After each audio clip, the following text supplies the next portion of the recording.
Hey y'all, before we get started on episode 4, I wanted to be clear about something.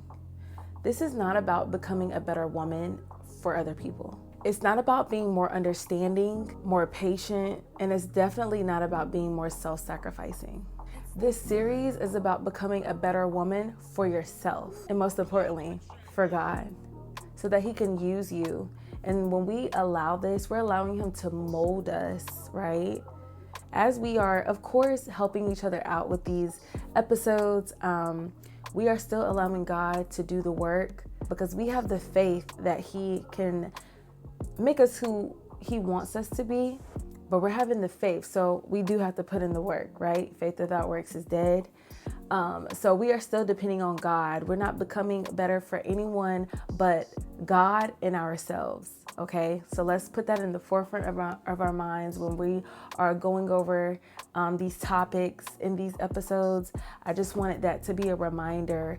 And this is not about becoming the better woman. This is about becoming a better woman, right? Not for, like I just said, not for anyone, not for anything. It's just to better yourselves because no one's perfect. There's always something that we can work on. And with these series, with these episodes, we're gonna do that. Because a lot of women think that growth is just being easier to deal with, when in reality, growth is just being honest with yourself. Proverbs 4:23, guard your heart, for everything you do flows from it.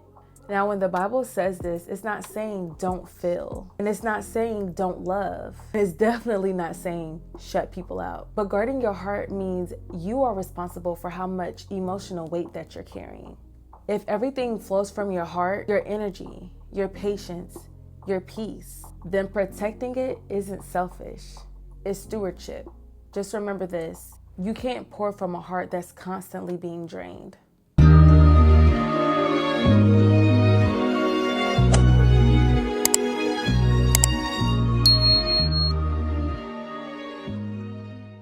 So, diving into episode 4, the emotional boundary women must have with themselves. I'm so excited for this because I feel like a lot of us can definitely relate to this in particular, because the emotional boundary I want to talk about today is I am not responsible for managing other people's emotions at the expense of my own well-being. I want you to hear that again. I am not responsible for managing other people's emotions at the expense of my own well-being. So going into that, a lot of women are taught, whether it's indirectly or directly, that love means emotional responsibility. We learn that if someone's upset, we need to fix it. If someone's disappointed, then we need to explain ourselves. If someone reacts badly, we need to soften ourselves. And that's not love. That's emotional overfunctioning. Here's the simplest way to understand this boundary. Your feelings are your responsibility, and other people's feelings are their responsibility. Because you can care without caring, and you can love without absorbing. One of the first ways that women break this boundary is by minimizing their own emotions. You might tell yourself, it's not that big of a deal, or I'll get over it. Maybe other people have it worse. But when you constantly invalidate your emotions, you're teaching and telling yourself that your feelings don't matter. Ignoring your emotions doesn't make them disappear. It just makes them louder later. Another way that this shows up is overcommitting. You say yes a lot, not because you want to. You're just afraid of the reaction that you'll get if you say no. So you take on more than you can handle. And not because you're capable, but because you are afraid of being seen as difficult. And that's not discipline. That's fear dressed up as responsibility. Oftentimes we can overcommit because we're just trying to play superwoman, and that in itself can be very, very draining. I know me, myself, like I overcommit a lot simply because yes, I am afraid of the reactions that I'll get if I say no, but also because in my head sometimes I can do it. We can often fail ourselves by doing that, by overcommitting, thinking that we could play superwoman, thinking that we're big and bad and we could do everything. But the truth is, we have to allow ourselves to have a time of rest as well. And if we're constantly going because everyone else wants us to, when do we ever have time for ourselves? So just something to ponder on. Now this one is a big one. A lot of us women think that if someone reacts badly or negatively to our boundary, then the boundary must be wrong. I'm so guilty of that. And no, it's not a laughing matter, because yes, we should take this serious, but when we think about it and we actually break these things down, it's like, wow, I actually do so much of this. Let me fix that. But let me just remind you though, someone being uncomfortable doesn't mean that you did something wrong. It just means that something changed. Boundaries don't cause conflict, they reveal it. They sure do. So when we as women don't have these emotional boundaries, it can cause burnout. And the burnout isn't loud. It's actually very quiet, because you're still functioning day to day, but you're exhausted and it shows. You're showing up, but you're disconnected. And if you have kids, this can be something major, and you think that you can keep going day to day, and you think that, okay, this is the routine, but you're not even present. Your mind is somewhere else, and that alone is not healthy. You're doing everything, but you don't even feel like yourself. And let me tell you something, you don't lose yourself all at once. You lose yourself every time you choose to abandon your needs to keep the peace. Let me say that one more time. You don't lose yourself all at once. You lose yourself every time you abandon your needs in order to keep the peace. So when it comes to the boundary, you're gonna have to set some limits on your emotional labor. Let me tell you, emotional labor is the constant managing, fixing, explaining, and soothing of others' emotions or feelings. One constant reminder you need to keep at the forefront of your mind is that you are allowed to step back without explaining yourself. Saying no does not make you unkind. It makes you honest. And one thing to remember, honesty is healthier than resentment, because you can acknowledge someone's feelings without taking responsibility for them. You can always have sympathy. I'm not saying don't have sympathy for someone else's feelings, but at the end of the day, you have to worry about you, because you can't pour from an empty cup. You're constantly giving, saying yes, doing this. And literally your cup is empty.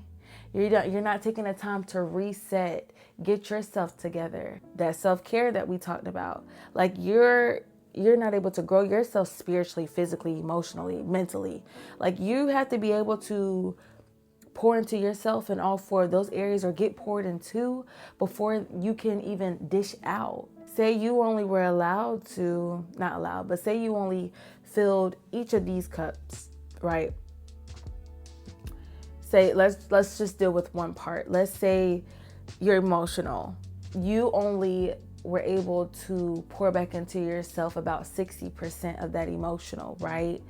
And then, you have your kids, you have your man, or, whatever the case may be, you have work, like just everybody taking 20% here, 10% here, 15% here.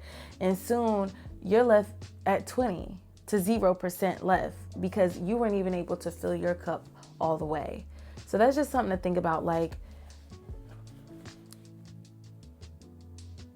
you matter. Your feelings matter. Like, your day-to-day, what you actually want to do matter. Like I said before, it's okay to say no. You're not being mean by saying no sometimes. And that's something that we have to remember. Like, put no back in your vocabulary. Put no back in your sight words, okay? Like, it's okay. If you say no 3 times in a row, that's okay. Well, maybe they'll stop asking you. Just, you have to do it sometimes. Okay, ladies? Because at the end of the day, someone can be disappointed in your answer, but you can still stand by your decision. Okay? And it's gonna cause some discomfort at first when you start bringing the no back in your vocabulary, but it is not damage. Discomfort is not damage, okay? Because guess what? A regulated woman is more powerful than an exhausted one. When you start prioritizing your well-being, you're not choosing yourself over others, you're choosing sustainability. Because at the end of the day, becoming a better woman isn't you being everything to everyone. It's about you being honest with yourself about what you can actually give and what you need to keep. So, your action step for this week. I want you to practice one simple thing. Before you respond, agree, explain, or fix anything, pause and ask yourself one question. Is this my responsibility, or am I trying to manage someone else's emotions? You don't have to confront anyone, and you don't even have to set a big boundary today. You don't even have to explain yourself. Just notice. Notice when you say yes, but you want to say no. Notice when you explain too much. And notice when guilt shows up. Continue to ask yourself at the end of the week, when did I carry emotions that were not mine? Your emotions are valid. Your needs, they're real. And it's not your responsibility for fixing feelings that were never yours to carry to begin with. Becoming a better woman doesn't start with you doing everything differently. It starts with noticing that you've been carrying too much. Awareness is the first boundary. If you enjoyed today and you would like to see more of these videos, make sure you give us a thumbs up and you hit that subscribe button. I'll see you next week, ladies.